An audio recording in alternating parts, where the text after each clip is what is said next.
Well, it disappeared only to reappear again over the weekend. TikTok went dark for several hours before returning with a message to President Trump. I was trying to save all my high protein recipes. Well, tonight, ABC Action News reporter Jada Williams is taking a look at the popular app's complicated relationship with our government over the years and what the future of TikTok may now look like.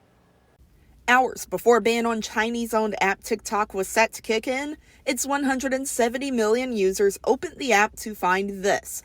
A message saying TikTok isn't available right now.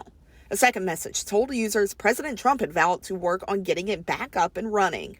It sucked, but at the same time, I thought it might be good for me just to have a break from the app. Definitely, you can get too attached to it. About 14 hours later, access in the U.S. returned with this message. As a result of President Trump's actions, TikTok is back in the U.S.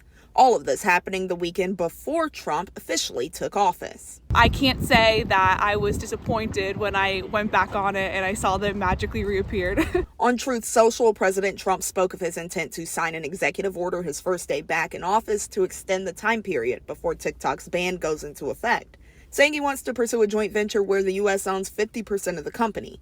It's not clear whether that means public or private ownership. What is unclear is politically, how will this fly when we know that a lot of Republicans are more concerned about the international security problems with the Chinese and particularly U.S. national security, that they're not really jumping up with joy at this announcement. President Trump himself initiated the push to ban the app.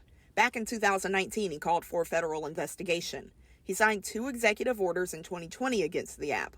One banning companies from transactions with TikTok, another requiring it to divest itself from U.S. operations. Here's what he had to say at the time. But we want no security problems with China.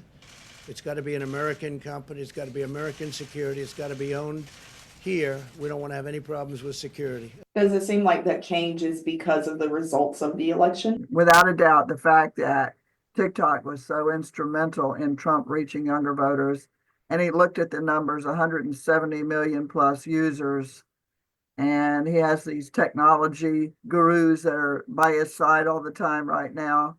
It really isn't surprising that it happened. So how do TikTok's users feel about a switch in hands just to keep the app alive? I'm sure our country knows what it's doing, so if they can make it safer for all of us, then I'm all for it. Jada Williams, ABC Action News.